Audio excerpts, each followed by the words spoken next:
What's up, guys? Welcome to Blake's Garage. So today we're in a 2017 BMW 330i Xdrive. If you kind of notice some of the surroundings around right now, I'm actually in Alberta, not Alberta, Canada. Yeah, I'm in Alberta, Canada, but I'm at Lake Louise at the Fairmont. So we are just taking off from here. But this is the turn left onto Lake Louise Drive. Oh, okay. So the car has navigation, as you heard there. Basically, that was the first thing I noticed about this car when I jumped in. It did have navigation, which was great. This is a rental car from Avis. We drive an S3, and we drive a E30 BMW, old school one that I'm turning into a race car.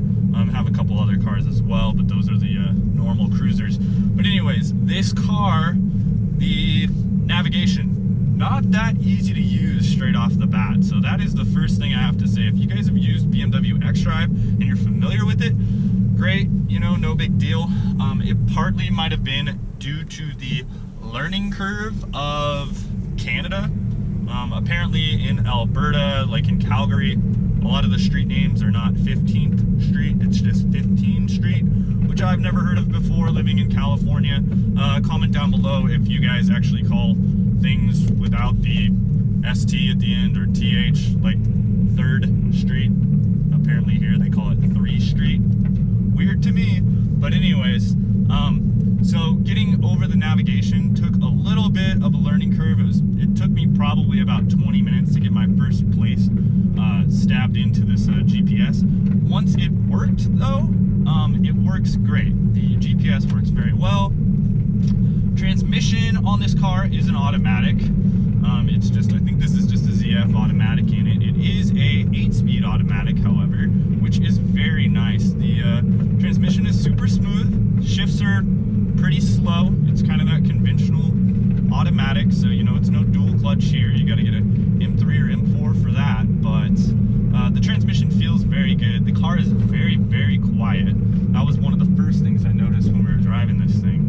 The cabin, the interior noise was great. You know, you can just cruise it down the freeway at, I don't know, 130 kilometers per hour, something like that, and it feels great. You know, it feels like it's ready to smash even harder. The RPMs are also very, very low while cruising on the freeway. I mean, you're looking at like 1,500 RPM, so the gas mileage in this thing is pretty good, I think. I'll tell you what I was getting in kilometers. I have no idea what this means in miles. If you want to do a little bit of a conversion, guys, feel free. I was getting 8.2 liters to the 100 kilometers, whatever that means. Sorry guys, I'm from the States. I don't know what that comes out to in miles per gallon. Like I said, I'm not going to convert it right now, but I would imagine this thing gets around 25 to 28 miles to the gallon. I don't know. Check out the detailed specs down below. I'm just kind of giving a review of what I think of this car. Steering feels really good. When you put it in sport mode, you know, it's pretty sporty. Car's Sporty Spice. Sporty Spice, yeah. The car is quick, I guess. I wouldn't say it's slow, but I'm not going to say that this car is fast by any means at all. It's really not that fast. I think it has like 248 horsepower. You got the BMW inline 6, the twin turbo. You do hear a little bit of turbo noises when you get into boost, which it definitely sounds nice. You know, it's a nice sounding engine, nice and smooth. And when you get on it, it goes. You know, it goes very well, but it's nothing to impress your friends with, basically. If you want to get a 340 or something like that, then you know those are pretty quick. And then obviously, you know, an M3 or M4, those are going to be a lot better. But yeah, overall, the comfort of this car is very good. This car has the seating position thing, so you can set your seating position, which is really nice, because when I was valeting the car, people would change my seating position and possibly my mirror position. And when I hold down that button, it puts my seat back to the original spot that I set it at, which is great, and I don't have to deal with any mirrors or anything like that. Seats are marginal at best. I think this just has basically the standard seats in it. They're not the sport seats. There's no lumbar on these. There's no side bolstering or anything like that. I do like that the seat is able to go fairly low. Compared to our S3, the seat goes a lot lower, which I do really like. However, my S3 has some really nice sports seats, so that's kind of an upgrade there. Like I said though, you can get better seats for this car if you need to. Steering wheel feels good. It's got, you know, a good size grip on it. It's not an M wheel, it's just a standard BMW wheel, but overall it feels very good. Steering is very responsive. On center is pretty good. Body roll is, there's a lot of it, so, you know, don't expect this thing to be super sporty. I think, I don't know the specs on this car because like I said guys, it's a rental, but when I put it in sport mode, the steering at least stiffens up a bit. I feel that the steering is a bit heavier, and maybe this thing has sport dampers. Not 100% sure, but I kind of feel a little bit of a difference there. Shifting points obviously change. It keeps you in a higher rev range, right? So that you have, keeps you in a higher rev range so that you, you know, basically have more torque on demand and you're in that proper rev range to get more power down to the ground.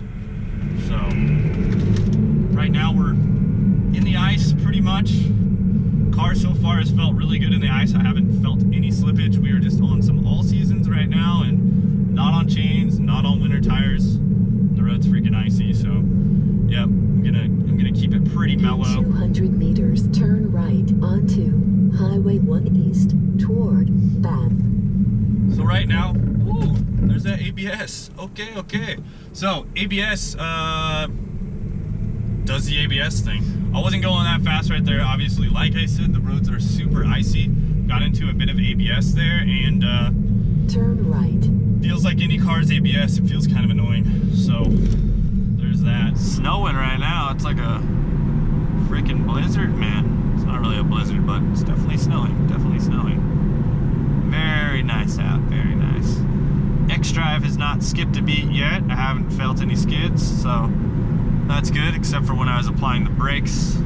Things I might change on this BMW, if BMW is listening.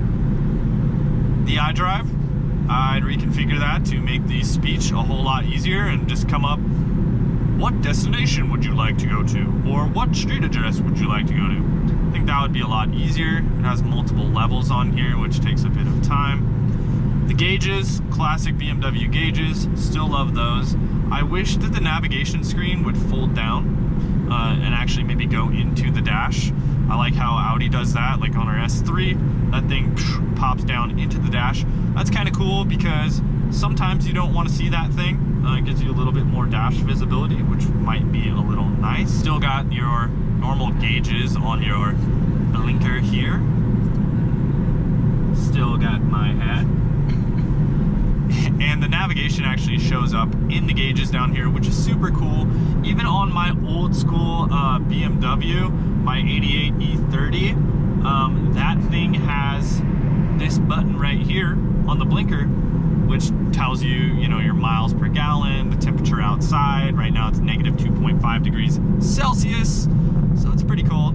It's a little below freezing, and as you can see, the roads are freaking icy. But yeah, the navigation, once working, it's really good. I really do like it. I like that it shows up down here in the bottom as well, and you can have the overview on the screen here, which is great. Other things that I might like to change, the radio, changing the dials. You guys may know a different way, but I couldn't figure out how to just scan dials for scanning radio stations. I could just basically scroll through presets to where it looks like you kind of have to put your hand over here, which is not a big deal at all, but there may be a way to do that. I didn't figure it out because I didn't really listen to the radio in this car much. I don't really like where the placement of the windows are. I feel that the button should be here. Maybe that's just because my arm's longer. I don't know, but I always tended to hit the back window because it kind of go back here. I liked on the older Mercedes and the older BMWs, like the E30s, when the button is here in the middle. I just find that a really nice spot to put the button because your hand sits right here. That's the button, and that's the back button. I like when my hand goes to the window. That's just something, you know, ergonomically, I find if I was setting even farther forward in this car, if I was a shorter person, I would find that to be even more of an awkward spot. So I kind of feel that they should have put that a little bit more forward. However, they have the ground handle up here. I find the ergonomics of the windows on a lot of the newer vehicles, they're just stupid, in my opinion. Like, you put your hand here, and then you kind of got to claw backwards and, you know, get this back window all weird. I like when you can just reach down and just intuitively find the window button. I just have issues with that. You guys might not have an issue with that. I do. Once you learn the car, obviously it gets a little bit better, but I like when you can jump in a car, hit the windows, and you hit the correct window. That's a great feature. Lock button, not a real fan of the BMW in the middle thing. The Mercedes does that a lot. That's kind of hard to get around. Thinking about my E30 has the lock button on somewhere. I don't even know. I don't even think it locks from the inside. I can't remember. I think you just hit the plunger and it locks. But that's 80s technology, so hey, this button in the middle, it's something you'd get used to. This car did not have the touch entry. Again, I don't know if that is a feature on these cars, but our Audi has it, and it is very, very nice. I don't like having to grab the key out of my pocket. It's just a really nice feature when you can walk up to the door and open up the car. Same with the trunk. I always have to unlock the trunk on this car. I can't just walk up to the trunk and open the trunk. A minor thing, not a big deal to most people. However, when you do have that option, it just becomes second nature to where you just walk up to the door and it opens, and it's really nice to have. It's just a really nice feature. So this shifter mechanism, figuring this out does take a minute to figure out the park, the neutral, the drive, and reverse. So thinking that it's easy to drive and automatic, if you throw some people into this one, it might take a minute to kind of figure out how to get going.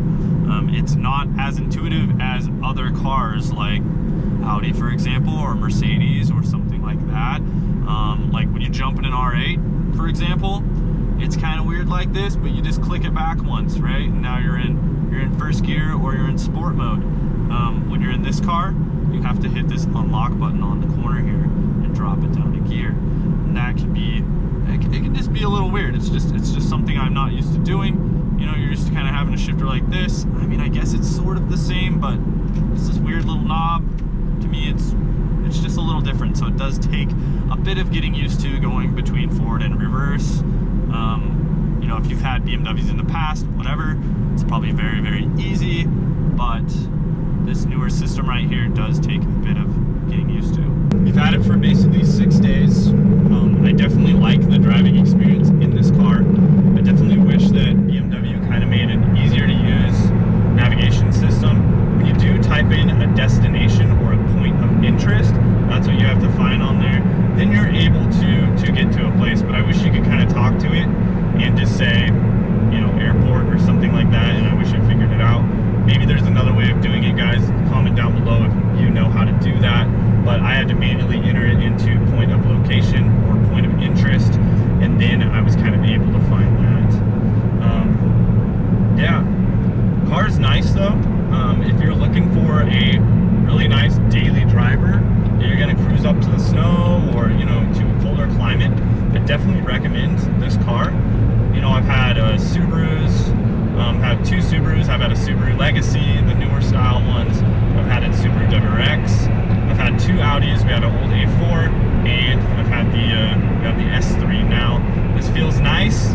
This definitely feels a lot more, I guess I would say, refined and smooth than the S3. However, the S3 is a sportier car, so if you go with a sportier suspension package on this BMW, I know that it will be a lot stiffer and a lot firmer of a ride as well. And what an awesome view, guys. So overall, I hope you really liked that video. Just a quick overview. Sorry guys, I know it's a rental, it's not my car, so you know, I don't know the particular specs on this vehicle. I didn't have a breakdown of the specs for it, so I'm just kind of showing you what I had on this particular car. But overall, really like the car. Some beautiful views here in Canada, and we'll talk to you guys soon. Later, wrench on.